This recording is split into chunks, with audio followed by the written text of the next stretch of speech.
In my research work on Ramayana, I have extracted the real history of Ravana, Indra, and Kumbhakarna so far.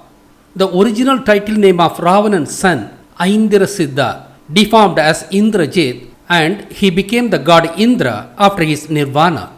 Destroying this history, the Jewish Brahmins faked Indrajit and Indra as two different personalities and even audaciously claimed that god Indra helped Rama in the Ramayana war to completely destroy the history. Hence, it is quite evident that Sanskrit Ramayana doesn't portray the real history of Ravana and Rama. Next, a great personality and one of the 12 original Alvars of Vishnu, known as Kumbhakarna, was amusingly portrayed as sleeping giant to destroy the real history about him. Thus, it is amply evident that the original Ravaniyam was looted from Tamils and rewritten with doctrine as Ramayana to destroy the ancient history of this land. The Jewish Brahmins always contributed negatively only to this great country called India. Now, by probing who was the real Rama and the real Sita, we shall square in on the original history related to Ramayana. Who is Rama according to Sanskrit Ramayana? He is said to be the son of Dasaratha, the king of Kosala kingdom, and Ayodhya being its capital. I would make a special video on Dasaratha and Narada later.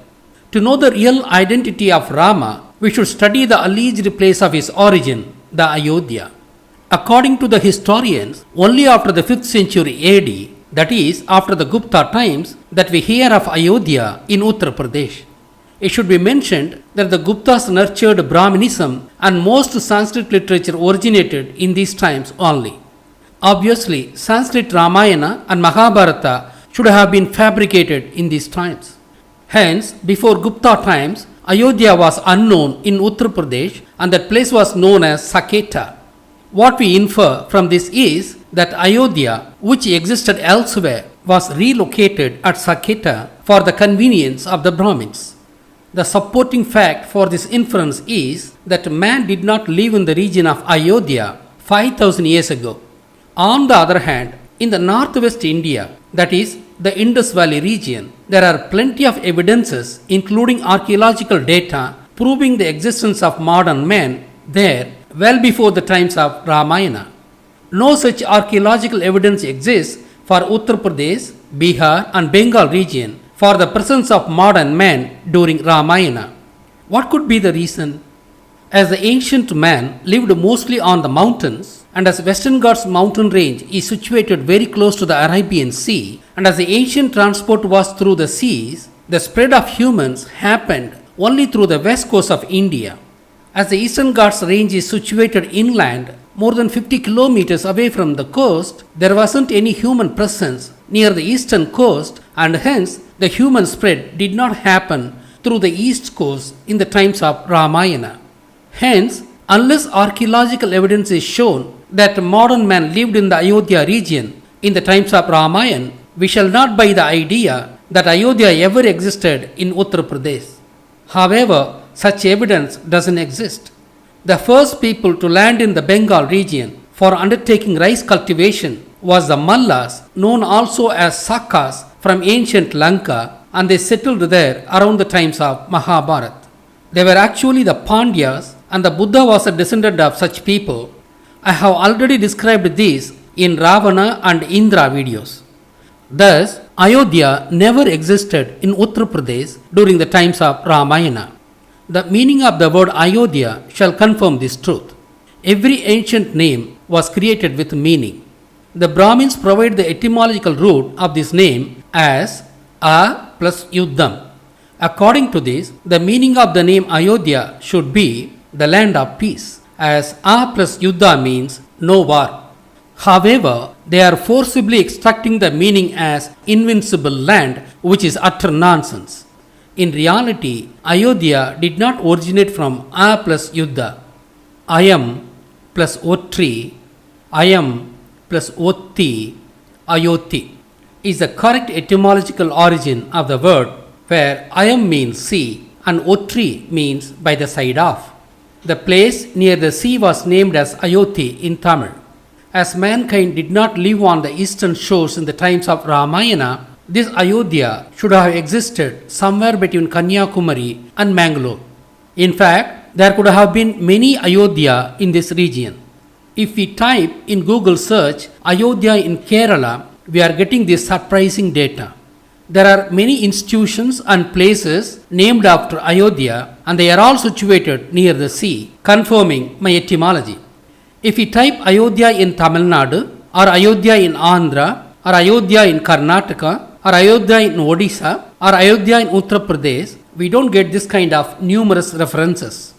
Hence, the original Ayodhya should have existed anywhere from Kanyakumari region to Mangalore region, and it did not exist in Uttar Pradesh as this region is far away from the seas. This fact is confirmed by the news that a princess from southern country over an ocean and from a place known as Ayutta went to Korea during the 1st century AD and married the king of that region and gave birth to 10 children, and her descendants have grown to 6 million today, and they are known as Kara people. Ayutta actually means Ayoti. The fact that Ayoti means by the side of the sea, and from the fact that the princess came from a southern country over an ocean, it obviously means that place should be in the vicinity of Kanyakumari only. From the remains of that queen, Hyohuang Oak, which means Sembavalam in Tamil, mitochondria was extracted and DNA analysis was done. The results show that it matches with the South Indians, and this test was done by the Koreans themselves. That queen was related to the twin fish, that is, she was related to the Pandyas. The emblem of the Confederate of Kaya has 8-spoked wheel and the twin fish. These are the symbols of Pandya. Tamil has huge impact in Korean language and culture. Tamil words like Appa, Amma, Anni, Thalatu are quite prevalent in Korean language, which invariably proves that the princess known as Hyohuang Oak should have been from South Tamil Nadu. But the Ayodhya in UP was wrongly identified as her ancestor land, and hence a memorial had been built for her there. In the 1st century AD, when the princess actually left for Korea, there was no Ayodhya in UP, and its earlier name was Saketa. During the 1st century AD, only when Sanskrit Ramayana was written, the city known as Saketa was renamed as Ayodhya fraudulently. Hence, Princess Sembavalam did not go from Uttar Pradesh region. But the twin fish UP government emblem and the twin fishes seen in Ayodhya buildings shall confuse the common man. Gautam Buddha was a descendant of the Pandyas, as already established in my Ravanan and Indran videos. It would be absolutely confirmed through my next video using the very anecdotes of Sanskrit Ramayana itself. The Ravanan family was the first Pandyas, and Gautam Buddha of Saka clan was a descendant of Indra, the Saka. That is why the Kumbha of Kumbhakarna, the 8-spoked wheel of Indra, and the Pandya's twin fish representing Ravana and Indra are included among the 8 auspicious symbols of Buddhism. Before proceeding further, I would describe the real origin of the other 5 auspicious symbols of Buddhism. The protective umbrella represents the Kavadi of Murugan. The endless knot represents the star of Murugan, and the lotus represents Asivagam, from which Buddhism originated. The conch represents Vishnu, the later god of Asivagam, and the victory banner, said to represent Meru mountain, actually represents Shiva, who was the first human to attain nirvana and the first god of Asivagam. Buddhism originated out of Asivagam, and Asivagam was initiated by Murugan 11,000 years ago. These facts aren't obvious even to the Buddhists of today. Returning back, the Saketa city itself was created by the Pandya Mallas. Thus, in the regions where Buddhism prevailed, there is no wonder that twin fish symbols are present. The connection between North India, Buddhism, the Pandyas, and the Ravanan family was established for the first time by me recently only, and hence neither the North Indians nor the Koreans are aware of this connection. If you ask for the reason for the connection of twin fish with the UP, very few might say that it was due to Buddhism, and some might say that the British gave this symbol in the year 1938. But no one knows the connection between the Pandyas and Buddhism, and that the first Pandya was the Ravanan's family. Thus, based on the etymology of Ayodhya and the Korean queen's connection to South Pandya land close to the sea, we have established beyond doubt that Ayodhya was on the shores of Arabian Sea near Kanyakumari. However, the queen's Ayodhya and Rama's Ayodhya need not be the same place. We are only using the queen's case to prove that Ayodhya should be close to the sea. It is important to discuss the name Saketa, which was later renamed as Ayodhya fraudulently. This name originated as Sa plus Kattu, Sakattu, Saketa, where Sa means big or long and Kattu refers to buildings in Tamil. Hence, Saketa means a big city of beautifully constructed buildings. During Gupta period, it was made as their capital city. The Mallas, that is, the Pandyas, were the descendants of Mayan, known as the celestial architect, who was the father-in-law of Ravana. Kindly remember the Mayan Bangla of Pandyas of Mahabharata. Even the Patan city of Nepal, which has very beautiful buildings, was constructed by the Buddhist Pandyas, and it is this architecture which had spread to China, Japan-like places along with Buddhism. Thus, Saketa was established by the Pandya Mallas. As the city was made the capital of Gupta Empire and as Sanskrit literature were created during Gupta regime, the Brahmins who looted Ravaniyam from Tamils and in its place created the doctored version called Ramayana, renamed this beautiful city as Ayodhya, translocating the theatre of Ramayana from the south to the north. Already, I had published that Tamil Mahabharata was looted and a doctored version was written in Sanskrit, translocating the theatre of Mahabharata from Tamil Nadu to Delhi. The North Indian Brahmins came through Khyber Pass from Kasar region and they settled in Himachal Pradesh and Uttar Pradesh regions predominantly. That's why a relatively large population of Brahmins live in this region. As a large population of Brahmins are living in UP, it was their political strategy to relocate Ayodhya from the south to the beautiful city Saketa in UP. Just consider the Hindutva politics and Ram Janmabhoomi politics and their plan of establishing Ram Rajya in India. Thus, the original Ayodhya of Ravaniyam should have existed on the shores from Kanyakumari to Mangalore. It could have been the ancient name of Kollam too. The name Kollam should have originated either during Mahabharata times or later. 5,000 years ago, Kollam was an important port city. Thus, Ravaniya Ayodhya was situated in the present-day Kerala region only. Indeed, as per Sanskrit Ramayana too, Rama came to Pampa river region and met Sugrivan at Kishkinda and solicited his support. Sugrivan means the great mountaineer. In Ramayana times, in India, most of the people lived only on the mountains and only a small fraction of the population lived on the ground, in the forest, in the caves. As we are locating the Ravaniya Ayodhya in Chera land, could Rama be a Tamil? Let us see. Every race of people possess specific characteristics. What was the character of Rama? Vali was a regional king of the mountain region of Tamil Nadu. Ravana was the emperor ruling both South India and Lanka, and his capital was situated in Yalpanam, known as Jaffna. Vali was a trusted lieutenant of Ravana. Rama created enmity between Vali and Sugriva and killed Vali from behind to make Sugrivan as the king in his place in order to seek his support for the war against Ravana. Tamils are averse to such cunning acts. Next, Rama creates a rift between Vibhishana and his brother Ravana and promises Vibhishana, making him as the king of Lanka. He then joins Vibhishana with the ground people who were the descendants of Muruga and the traditional rivals of the mountain people. That's how Rama created the warring factions. What he did to Vali Sugrivan in India, the same was done to Ravanan Vibhishanan in Lanka. Such immoral acts are out of consideration for Tamils and it is only typical of the Jews. Hence, Rama was not a Tamil. But this alone is not enough to conclude that Rama wasn't a Tamil. We need additional info. Rama is said to belong to Raghukulam. He is also said to be of solar race. Due to this, Raghu is wrongly understood as son. Actually, the shadow planet Rahu is causing solar eclipse, and that's how Rahu is related to the sun. Hence, Rahu actually means night, dark, and black. From this, Rama belonging to Raghukulam means that he is the follower of black culture. The Jews are the people of black culture and engrossed in occultism, and their traditional dress is also in black. From this, it is evident that Rama should have only been a Jew. We shall also investigate why he was said to belong to the solar race.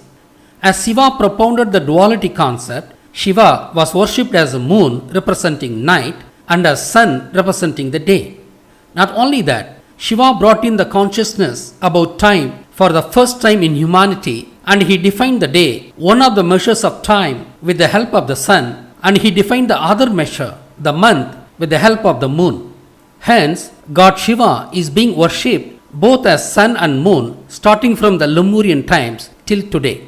The Khazarian Jews who settled in that cold region following the deluge of Lemuria 11,000 years ago worshipped their god Shiva as El and Elohim, considering him as the aspect of sun only. The sun helps surviving in the cold Khazar region. They did not worship Shiva in the aspect of moon, as moon means cold. As they worshipped Shiva as an aspect of sun only, as Elohim, they considered themselves as belonging to the solar race. On the other hand, following their defeat in Mahabharata war, the Kauravas of Kerala settled in Arabia 5,000 years ago. As Arabia is a desert land and as sunlight makes the desert life very miserable, they hated sun. Hence, they worshipped their god Shiva as an aspect of moon only, as Al and Allah. Hence, they are called the people of lunar race. Thus, the Jews are said to be of solar race and the Arab Muslims are said to be of lunar race. Thus, as Rama is known as solar race, he is again proven to be of Jewish origin. In Mahabharata research, I had established that Sagni was a Jew and he was wearing black dress always, subtly indicating that he was a Jew. On the other hand, in Ramayana, the fact that Rama was a Jew was expressed symbolically through Raghukulam and solar race. From times immemorial, Jews are the ones who create war between nations and reap the benefits of the war. They always make their living by destroying others.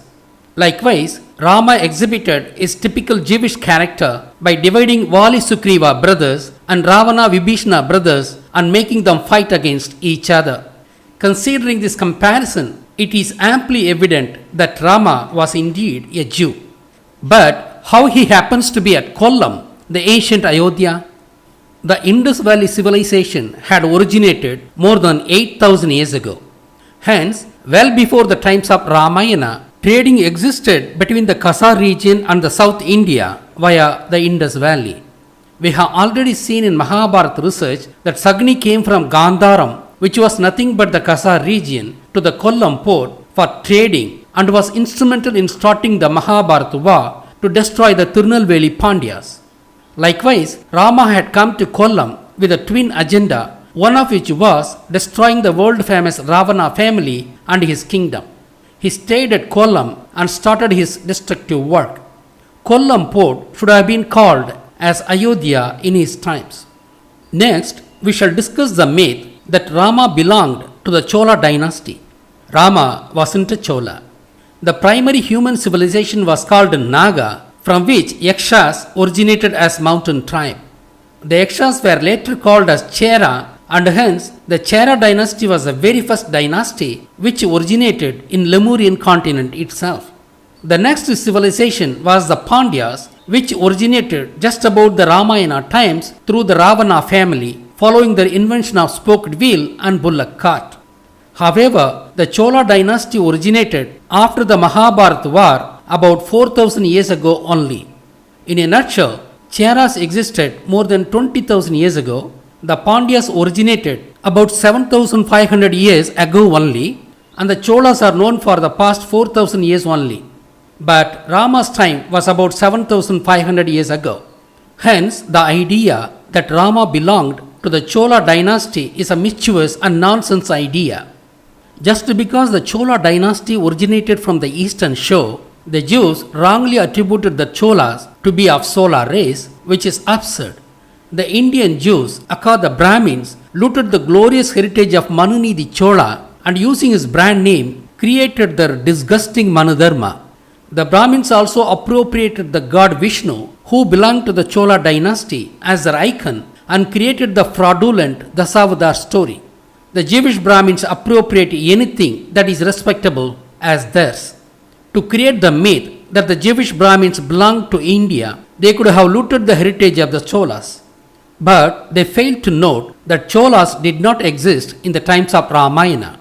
Hence, Rama wasn't a Chola. We shall now investigate the real identity of Sita. Ramayana clearly says that Sita was a land.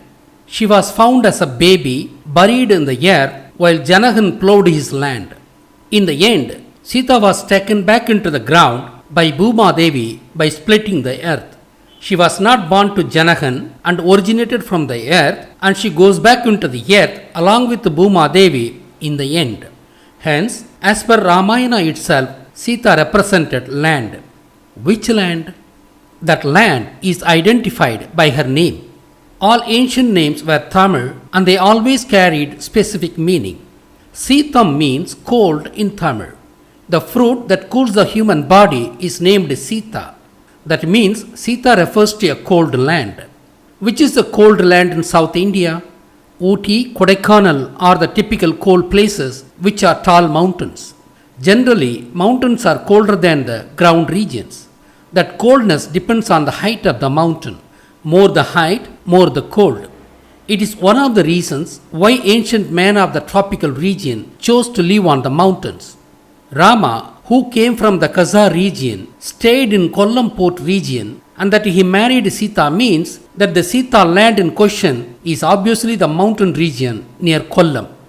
We have established that Rama was a Jew from Khazar region and he came and stayed in Kollam port region, then called as Ayodhya, and the mountain region near that place is referred to as Sita in Ramayana. Based on these solid facts, let us surmise the real story of Ramayana. Ravana was an emperor who ruled both South India and Lanka, and his headquarters was at Yalpanam, known as Jaffna now, which was at the geographical center of his kingdom. Ravana originally belonged to the mountain tribe of Kandi region of ancient Lanka, but he was ruling his empire from Jaffna, the ground region. Hence, he had his summer palace on the South Indian mountain region. If there was a palace, there should have been a beautiful garden adorning the palace. It is that beautiful garden which is referred to as Surpanaga. How? Alagu, Alagu, Anagu, Nagu, Nagai. Alagu means beauty and it deformed to yield Nagai meaning jewel. Ravana's palace was adorned by this jewel called garden. As it was a very beautiful garden, Sirappu Alagu, Sirappu Nagai, Surpanaga. The word Sirappu means special or noteworthy. Hence, we have proved etymologically that Surpanaga was likely the garden which adorned Ravana's summer palace on the mountains and hence also a land. We shall now construct the story. The Jews, who considered themselves as the chosen people of the god, were extremely jealous on Ravana family, who were world famous then due to so many reasons.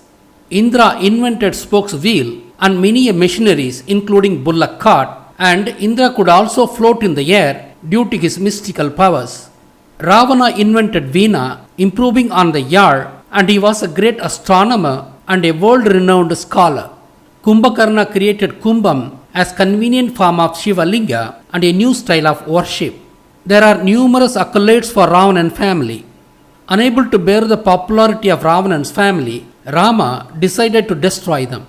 As a means of displaying their animosity toward Ravana, Rama and his associate Lakshmana damaged the garden of Ravana's palace, making the garden and the palace look ugly. This is what is portrayed as cutting the nose of Surpanaga as a way of disfiguring her and making her look ugly. Hearing the news, Ravana asks Vali to investigate the matter. Vali then encounters Rama through a war and defeats him and drives Rama and his associate Lakshmana from the mountains, warning that they should never enter the mountains again. if they are driven out of the mountains, they should naturally flee to the forest. This is called Vanavasam. From the mountain region near Arabian Sea, called as Ayodhya, Rama was driven to the ground forest region, and that was what termed as Vanavasam. I had already said that even though majority of humanity lived on the mountains in those days, a small fraction of people lived in the forest on the ground in the caves. Rama, who was driven out of Ayodhya mountains into the forest on the ground, took refuge among the forest people living in the caves. This is portrayed as Guhan welcoming Rama in the forest. Guhan means the cave dweller, and it refers to the forest people who lived in the caves and who gave asylum to Rama and Lakshmana. It might have taken 14 years from the time that Rama was driven out of the mountains unto the start of the Ramayana war. According to Ramayana, Manthara was the maid servant of Kaikeyi, who is said to have ill-advised Kaikeyi to send Rama to the forest. Just look at her name. Man plus Tarai, Mantharai, Manthara. Man means soil and Tarai means ground. Hence, Manthara, which means soily ground, refers to the forest. Manthara urging Kaikeyi to send Rama to the forest means forest was inviting Rama to get into its fold. Manthara was an imaginary character introduced to just add spice to the story. There are such numerous imaginary characters in Ramayana. Thus, Rama, who undertook Vanavasa, starts his revenge mechanism. Taking revenge using the dark methods is in the blood of the Jews. This is the fundamental theme behind the Ramayana war. Thus, we have understood who the Rama was and who the Sita was. The process of Rama marrying Sita is nothing but Rama becoming the leader of the land termed as Sita. Breaking the bow is attributed to the small skirmish that he was involved on becoming the leader of the land. Yes, Rama became the leader of a small stretch of mountain, defeating the locals through deceit. We are aware that Parasurama, who came from Israel, killed all the Kshatriyas, that is, the kings of Western Ghat mountain range, and became its leader, and that's why the Western Ghat mountain range was called Parasurama Kshetram. Rama did the same thing 6000 years earlier in a small scale. Before ending this video, we shall investigate how Vali, Sugriva and Hanuman became monkeys. The fact that Ramayana war happened about 7500 years ago is attested even by the Brahmin historians. If only monkey humans lived in the South India in the times of Ramayana, then the South Indians of today should be having tail. Not only the South Indians, even the Andaman tribes do not have tail. If my ancestors had tail in Ramayana times, is it possible for me to evolve as a full human in the short period of just 7500 years? I am challenging the Brahmins to prove this. Such a huge genetic transformation would not have happened in such a short period of 7500 years. Then how my ancestors became monkeys? The mountain people were described as living near the skies. Hence, they were called Vanavar in Tamil, as Vanam means sky. That's how the humans, Vali, Sugriva and Hanuman, were called Vanavar. But the monkeys who live on the trees were called Vanaram in Tamil. Using the small phonetic difference between these two words as an advantage, instead of calling the South Indians as Vanavar, the Jewish Brahmins called them as Vanaram in a derogative manner and likewise described them as monkey humans in Ramayana. While Sugriva and Hanuman helped Rama the Jew, why should the Jewish Brahmins refer to them as monkey humans in their Sanskrit Ramayana? This is what is called the Jewish mentality. They always insult others and derive pleasure out of it, even if the concerned people helped them. The Jewish sacred books themselves preach that the Jews are the chosen people of the God, while the rest of the humanity is just cattle. While they consider the common man as cattle, it's no wonder that they called Tamils, who were beyond the reach of the Jews in education, culture, arts and technology, etc., as monkeys exhibiting their extreme envy. Hence, Vali, Sugriva and Hanuman were humans only and not monkey humans as portrayed in Sanskrit Ramayana. Here, the amusing fact is that the woman fox were full humans without tail, and only the males were monkey humans with tail. What a nonsense! How is it possible? Can the males and females of the same race evolve so differently? What madness is this? Were the Jewish Brahmins who wrote Sanskrit Ramayana drunk? The fact that they were in the inebriated state while writing Sanskrit Ramayana is exemplified by many such thoroughly idiotic themes in Sanskrit Ramayana. The original history was written in Tamil as Ravaniyam by Valmiki. Valmiki is a Tamil name which means high in skill. This was his title name, pronouncing his capability.